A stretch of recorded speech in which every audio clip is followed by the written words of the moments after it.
This question is related to time speed distance.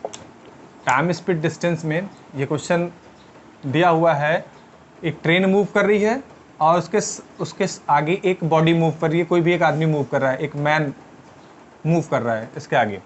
अब उसमें दिया गया, इसकी स्पीड दी हुई है भाई, इसका लेंथ दिया हुआ है आपका 125 मीटर लेंथ दिया हुआ है, स्पीड दिया हुआ है भाई आपका, इसका स्पीड, ट्रेन की स्पीड दी हुई है 50 किलोमीटर पर आवर, ये स्पीड दिया हुआ, मैन का स्पीड दिया हुआ भाई 5 किलोमीटर पर आवर।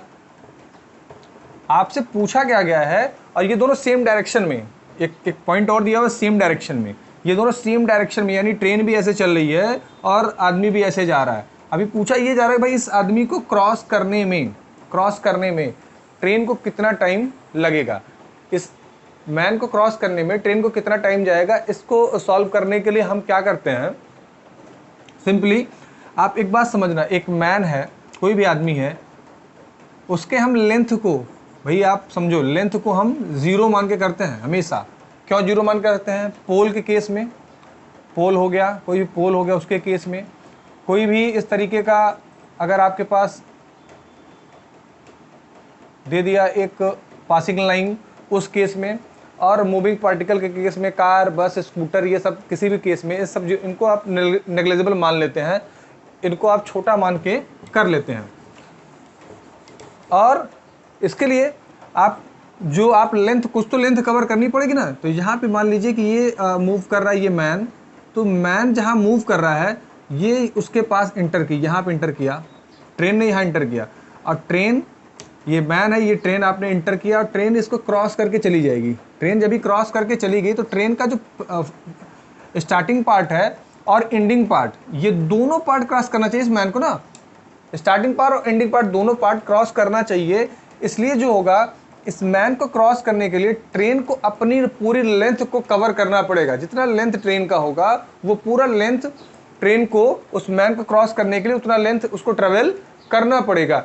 इसलिए हम इसमें, अच्छा एक चीज़ और बताइएगा, अगर मान लीजिए एक ए है और एक बी है, कोई दो लोग हैं, 2 पर्सन, एक ए है एक बी है, अगर ये इधर से आ रहा है और ये इधर से आ रहा है, दोनों अपोजिट डायरेक्शन मिलने आ रहा है, तो दोनों जब मिलने आ रहे हैं तो इनका क्या, ये कुछ दूर कवर करेगा, कुछ ये कवर करेगा, कुछ ये कवर करेगा, फिर ये कुछ इस तरीके से आकर के यहाँ पे कहीं इस पॉइंट पे मिल जाएंगे। तो इसमें क्या हो रहा है कि जो इसकी स्पीड है और जो इसकी स्पीड है, ये दोनों स्पीड एक ही चीज़ के लिए काम कर रही हैं।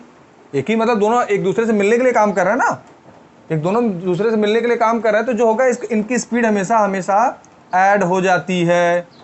लेकिन इस केस में अगर मान लो ये बी भाई भागा जा रहा है, बी इस साइड जा रहा है और ए उसके पीछे पीछे आ रहा है, इट मीन्स क्या हुआ, ये दोनों अपोजिट काम कर रहे हैं, अपोजिट काम कर रहे हैं, यानी बी आगे जा रहा है और ए उसको पकड़ रहा है, ये अपना भाग रहा है, ये इसको पकड़ रहा है। तो इस केस में क्या होता है कि जो जिसकी स्पीड ज़्यादा होगी, जैसे ए की स्पीड ज़्यादा होगी तभी पकड़ पाएगा भाई, सिंपल बात। अगर ए की स्पीड बी की स्पीड से ज़्यादा होगी तभी ए बी को कैच कर पाएगा। तो ए जो होगा, ए की स्पीड में से बी की स्पीड को माइनस करा देंगे, माइनस करके इस क्वेश्चन को सॉल्व करेंगे। आइए समझते हैं कैसे।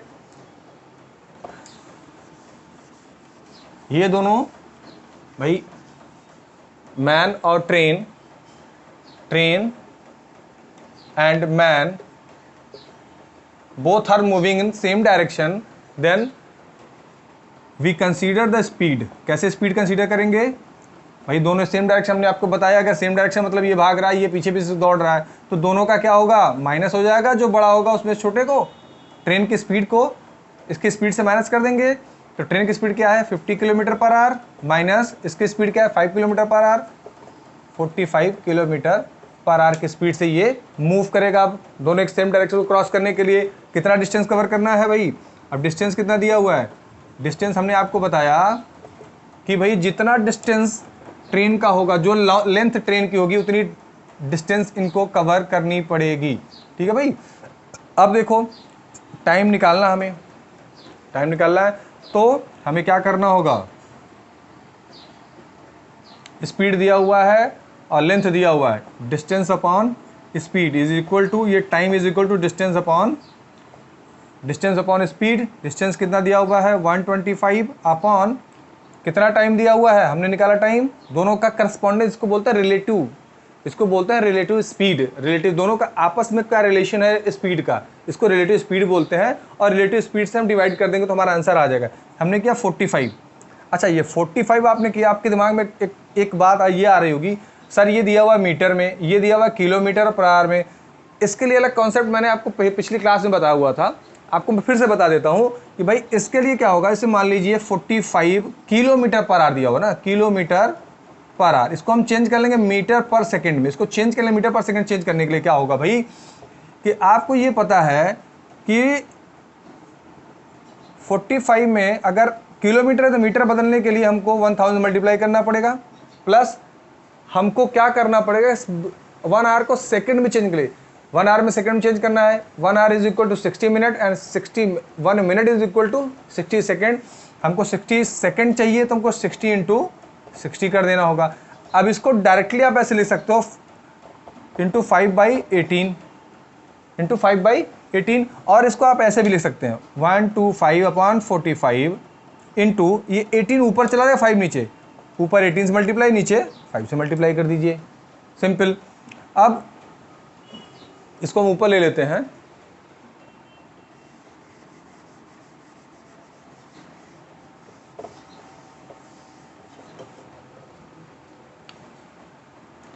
One 25/45 into 18/5।